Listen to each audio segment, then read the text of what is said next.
পাঁচ মিশালে নিয়ে আমি অতনু রয়েছি আপনার সঙ্গে। সারা দেশ এক জায়গায়, পাকিস্তানকে কড়া জবাব দিতে হবে। যেভাবে নারকীয় ঘটনা চালানো হয়েছে তাতে দল, রাজনৈতিক দল সবকিছু নির্বিশেষে সবকিছু ভুলে গিয়ে এক হয়ে ভারত সেনার পিছনে দাঁড়িয়ে রয়েছে। প্রধানমন্ত্রী নরেন্দ্র মোদী পূর্ণ সমর্থন দিয়েছেন সেনাকে যে তারা তাদের মতো করে কাজ করুক, কোনোভাবেই আর কেউ সেখানে মাথা গলাবে না। যখন এরকম একটা মনোবল নিয়ে ভারতীয় সেনা লড়াইয়ের জন্য প্রস্তুত হচ্ছে, পাকিস্তান সেনার মনোবল ঠিক কোন জায়গায় দাঁড়িয়ে ভাবতে হবে। তার কারণ পাকিস্তান বলতে মূলত 4টি প্রদেশ। সেই 4টি প্রদেশের ছবি যদি আপনাদের দেখাই তাহলে আপনারও মনে হবে যে এই 4 প্রদেশের সবাই একজোট হয়ে পাকিস্তান সেনার পিছনে থাকবে। তো মূলত 4টি প্রদেশ, এদিকে ভারত, এদিকে আফগানিস্তান, একদম উপরে খাইবার পাখতুনখোয়া, তার ঠিক পরে বালুচিস্তান যা একেবারে আরব সাগর পর্যন্ত চলে আসছে, এপাশে পাঞ্জাব প্রদেশ একদম ভারত লাগোয়া এবং সিন্ধ প্রদেশ। তো আমি যদি এক এক করে প্রদেশগুলো ধরি, শুরু করছি খাইবার পাখতুনখোয়া দিয়ে। কিছু ভিডিও, যে ভিডিওর সত্যতা আমরা যাচাই করিনি, কিছু ভিডিও আসছে যে ভিডিওগুলোয় বলা হচ্ছে মৌলভী তিনি বলছেন যে না, পাকিস্তান আর্মিকে সমর্থন করা যায় না, বরং ভারতীয় সেনাকে সমর্থন করা উচিত। যারা করতে চান ভারতীয় সেনাকে বা পাকিস্তান সেনাকে সমর্থন, হাত তুলুন দেখি। দেখুন, শুনুন। जंग में आप में से कितने लोग पाकिस्तान का साथ देंगे? हाथ खड़ा कर। कम ही नजर आ रहे हैं। इसका मतलब है कि काफी समझ पैदा हो चुकी है। मसला यह है कि पाकिस्तान, अगर पाकिस्तान हिंदुस्तान की जंग में आप में से कितने लोग पाकिस्तान का साथ देंगे? हाथ खड़ा कर। कम ही नजर आ रहे हैं। इसका मतलब है कि काफी समझ पैदा हो चुकी है।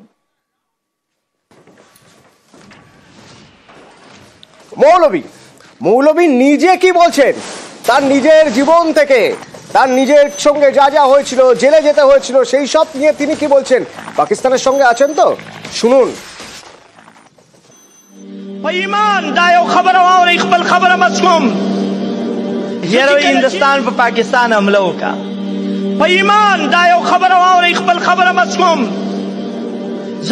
जेल क्यों सफा सफा वायम कनी सिमाऊ निसा पजेल के आगा उलमा आगा तुलबा कसम पर अल्लाह कुरान में मखित दे अगई बदा दुआगा निकोली या अल्लाह पदे मुल्क दे हिंदुस्तान हमला वाला मुंग बदे हिंदुआन फौज मरगिरी गिरजू दखल फौज मरगरतिया न कहू तुम जुल्म नशू ता द पुख्तुन बच्चू जड़ोल ता द पुख्तुन हर कूर की पसवात और मलकन की हर कूर के गम में अवस्थे रे हर कूर की दुआ उतरी मड़कड़ी दी व ता सर बदा पुख्तुन ताइलू की মৌলভীদের কথাই তো নাকি মানুষ শোনে। তো তাহলে খাইবার পাখতুনখোয়ার মানুষ পাক আর্মির সঙ্গে আছেন তো? ছেড়ে দিন, আরেকটা প্রদেশ দেখা যাক। বালুচিস্তান সবচেয়ে গুরুত্বপূর্ণ প্রদেশ, এখানে খনিজ প্রচন্ড পরিমাণে এবং চীন চাইছে এখান থেকে ইকোনমিক করিডর নিয়ে সেখানে গদর বন্দরে নিয়ে আসতে। বালুচিস্তানের মানুষ পাকিস্তানের সঙ্গে আছে না।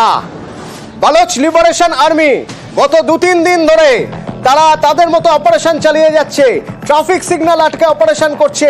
এখন দেখা যাচ্ছে যে তারা একটি শহরের দখল নিয়ে নিয়েছে রীতিমতো।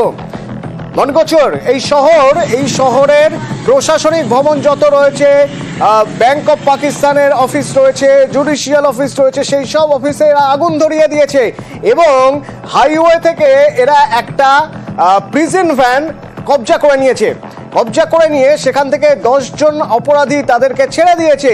5 জন পুলিশ কর্মীকে আটক করেছিল, তাদের মধ্যে 2 জনকে ছেড়ে দিয়েছে, বাকি 3 জন এখনো পর্যন্ত পণবন্দি। বালোচ লিবারেশন আর্মি কেন এই কাজগুলো করছে? তার কারণ তাদের দাবি যে বালোচের সাধারণ মানুষের উপর অত্যাচার করেছে পাক আর্মি, গুম খুন করছে তাদের, আর সেই জন্যই তারা পাক আর্মির বিরুদ্ধে বদলা নিতে চাইছে। কদিন আগেই তো একটা ট্রেন হাইজ্যাক করে নিয়েছিল, এখন আবার এরকম একটা পরিস্থিতি। কোথায় যাবে পাক আর্মি? আমরা আন্তর্জাতিক সম্পর্ক বিশেষজ্ঞ সম্পূর্ণা গোস্বামীর সঙ্গে কথা বলেছিলাম, শুনুন তিনি কি বলছেন। এই যে বিদ্রোহী বা ইনসার্জেন্ট আউটফিট রয়েছে যারা পাকিস্তানের থেকে দীর্ঘদিন ধরে সেপারেটিজমের জন্য লড়াই করে চলেছে, তাদের কিন্তু একটা ভারত দরদি মনোভাব আছে, এটা অস্বীকার করলে চলবে না। এবং তোমরা দেখছেন ভারতও কিন্তু ইনডাইরেক্টলি এই বালোচ লিবারেশন যে গোষ্ঠী আছে তাদেরকে কিন্তু একটা টু সাম এক্সটেন্ট সিম্প্যাথেটিক নজরে দেখে। কদিন আগে একটা ট্রেনে বিস্ফোরণ ঘটিয়েছে এবং যেভাবে তারা পাকিস্তানের মধ্যে টেররিজম করে এবং পাকিস্তানকে চাপে ফেলে, আমার মনে হয় এটাও কিন্তু একটা ইনডাইরেক্টলি পাকিস্তানের ভেতরে এবং বাইরে দুদিক থেকেই চাপের মুখে পড়তে চলেছে পাকিস্তান। নিঃসন্দেহে চাপের মুখে তো বটেই, কারণ খাইবার পাখতুনখোয়ার মানুষ হয়তো পাকিস্তানের সঙ্গে নেই, পাক আর্মির সঙ্গে নেই, বরং সেখানে আফগানিস্তানের সঙ্গে মিশে যাওয়ার একটা প্রবণতা রয়েছে। বালুচিস্তানের মানুষ স্বাধীন বালুচ চাইছে, তারা পাকিস্তানের সঙ্গে নেই বা পাক আর্মির সঙ্গে নেই, বরং পাক আর্মির বিরুদ্ধে তারা লড়াই করছে।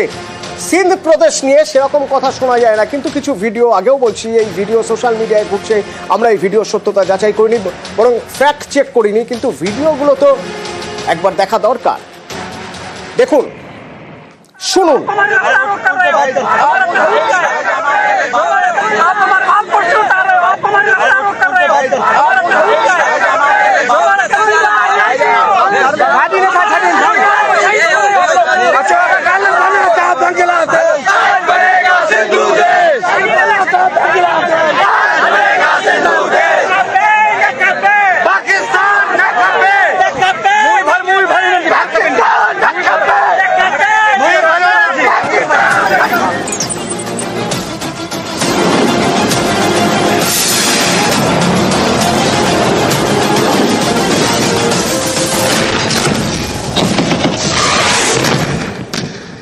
জলে স্থলে অন্তরিক্ষে মহড়া চলছে, প্রস্তুতি নিচ্ছে ভারত। প্রস্তুতি কি পাকিস্তানে নিচ্ছে?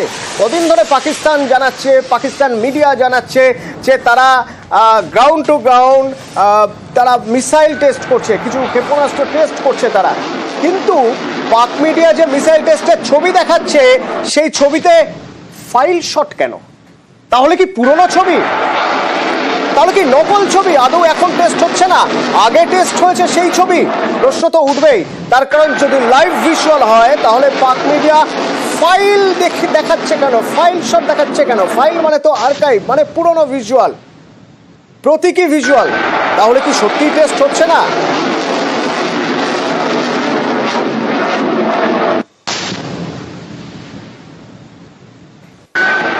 এ প্রশ্ন উঠবে, এবং শুধু প্রশ্ন উঠছে না, বিশ্বজুড়ে নিন্দা শুরু হয়ে গিয়েছে যে যেখানে জিডিপির অবস্থা এত খারাপ, অর্থনৈতিক অবস্থা এত খারাপ, দেশের মানুষ তারাই আর্মির বিরুদ্ধে কথা বলছে, বিক্ষোভ দেখাচ্ছে, সেখানে এই মিসাইল টেস্ট করে এত টাকা খরচা করে পাকিস্তান কি প্রমাণ করতে চাইছে? এই যুদ্ধ জিগিরে পাকিস্তানের কতটা লাভ হবে, কতটা ক্ষতির মুখে পড়বে? কিন্তু ভারত প্রস্তুত। বায়ুসেনা প্রধানের সঙ্গে ইতিমধ্যে বৈঠক করেছেন প্রধানমন্ত্রী নরেন্দ্র মোদী, এবং কড়া প্রত্যাঘাতের হুঙ্কার দিয়ে রেখেছেন প্রধানমন্ত্রী। এবং এরই পাশাপাশি যাতে ক্ষেপণাস্ত্র ছোড়া যায়, যাতে মানে নতুন ধরনের অত্যাধুনিক ক্ষেপণাস্ত্র রাশিয়া থেকে নিয়েছে Bharat.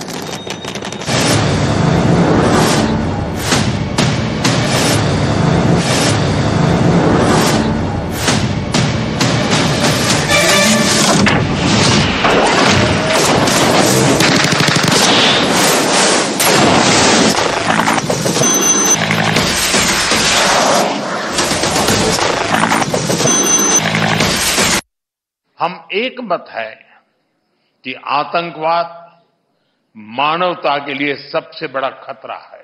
We are committed to take firm and decisive action against terrorist and those who support them. শনিবার হুঙ্কার, রবিবার বৈঠক। বায়ুসেনা প্রধান air chief marshal Amarpreet Singh এর সঙ্গে বৈঠকে প্রধানমন্ত্রী নরেন্দ্র মোদী। এর আগে শনিবার নৌসেনা প্রধানের সঙ্গে বৈঠক করেন মোদী।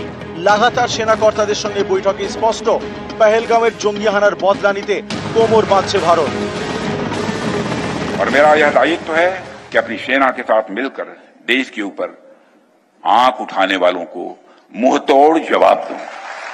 मैं आपको आश्वस्त करना चाहता हूं कि प्रधानमंत्री मोदी जी के नेतृत्व में जैसा आप चाहते हैं वैसा होकर रहे। পাকিস্তান অকুপাইড কাশ্মীর যে জায়গাটা আছে, সে জায়গাটায় কিন্তু ভারতীয় সেনাবাহিনী রিটালিয়েট করবেই, কারণ টেররিস্ট আউটফিট এবার যদি ধ্বংস করা না যায়, আমরা আর কোনোদিন ধ্বংস করতে পারবো না। কিন্তু তার জন্য বায়ুসেনা মূলত প্রস্তুত থাকতে হবে। দরকার হলে যদি নৌবাহিনী, তাদের প্রস্তুত থাকতে হবে, ভারতবর্ষকে ঘিরে রাখতে হবে চারপাশ থেকে, এবং তারপরে রিটালিয়েট করতে হবে যে অঞ্চলগুলোতে টেররিস্ট আউটফিট আছে। একদিকে সেনা প্রধানদের সঙ্গে প্রধানমন্ত্রীর বৈঠক, আরেকদিকে সেনার হাতে নতুন অস্ত্র। ভারতের অস্ত্র ভান্ডারে এবার নয়া অত্যাধুনিক ক্ষেপণাস্ত্র। রুশ প্রযুক্তিতে তৈরি এই ক্ষেপণাস্ত্রের নাম ইগলা-এস। এটি কাঁধে নিয়ে ছোড়া যাবে এই মিসাইল। প্রতিপক্ষের যুদ্ধ বিমান ড্রোন ধ্বংসে সক্ষম ইগলা-এস। ইগলা মিসাইলটা আমাদের কাছে আগেও ছিল, এখন একটা নতুন ভার্সন যেটা ইগলা 3, এটা শোল্ডার ফায়ার্ড এবং যে কোনো ম্যানপ্যাক বেসিসে এগুলো চলে এবং সেটা surface two air missile, aircraft, লো ফ্লাইং এয়ারক্রাফট, হেলিকপ্টার এগুলোকে অ্যাড্রেস করার জন্য এটা খুবই এফেক্টিভ মিসাইল। আমাদের যদি এয়ার অ্যাটাক আসে তো গ্রাউন্ড লেভেলে এইগুলোর খুব বড় একটা রোল প্লে করবে। এমনকি আর্টিলারি আর্মি এয়ার ডিফেন্সের যে এই ইগলাটা, তারা জায়গায় জায়গায় থেকে এইগুলো এয়ারক্রাফটগুলোকে টার্গেট করতে পারবে এবং টার্গেট করে এয়ারক্রাফটগুলোকে ধ্বংস করতে পারবে। রুশ ক্ষেপণাস্ত্রের পাশাপাশি ফরাসি যুদ্ধ বিমানও কিনছে ভারত। ফ্রান্সের সঙ্গে 63,000 কোটি টাকার চুক্তি হয়েছে ভারতের। 26টি রাফাল মেরিন যুদ্ধ বিমান আসছে ভারতে। রাফাল মেরিন বিশ্বের সবচেয়ে উন্নত নৌ যুদ্ধ বিমান।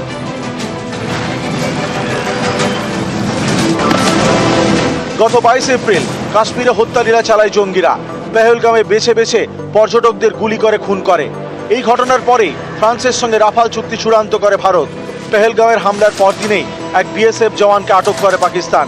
পাঞ্জাবের পাক সীমান্তে আটক জওয়ান পূর্ণাম কুমার সাউ হুগলির রিসডার বাসিন্দা। এই নিয়ে দুদেশের চাপানুতরের মাঝেই বিএসএফ এর হাতে আটক পাক রেঞ্জার। শনিবার রাজস্থানের কোর্ট আব্বাসে আটক পাক রেঞ্জার। একটা মিউচুয়াল এক্সচেঞ্জের মধ্যে বিএসএফ এর লোক যে সোলজারটা চলে গেছে ওই পারে তাকে ছাড়তে বাধ্য হবে। বিএসএফ এর সিনিয়র অফিসিয়াল আর রেঞ্জারদের সিনিয়র অফিসিয়ালের সাথে যে কোনো জায়গায় একটা হবে, দুদিক থেকে ইনফরমেশন চলে যাবে, তাদেরকে রিলিজ করা হবে। ইজি হলো, মানে ফিরে আসাটা কিছুটা ইজি হলো। Give and take and policy হবে। এখন চলো, এখন এতদিন 7 থেকে 8 বার ফ্ল্যাগ মিটিং বার হচ্ছে, একবারও ওরা আসেনি। এখন তো ওদের দরকার পড়বে, নিশ্চয়ই মিটিংটা এখন অ্যাটেন্ড করবে। যখন ওরা ফ্ল্যাগ মিটিং বার করবে তখন আমাদের এখান থেকেও ফ্ল্যাগ মিটিং হবে। এখন কিছু আশা দেখা যাচ্ছে, হ্যাঁ কিছুদিন মধ্যে হয়তো আমরা কিছু ভালো খবর পেতে পারি। নিউজ 18 বাংলা।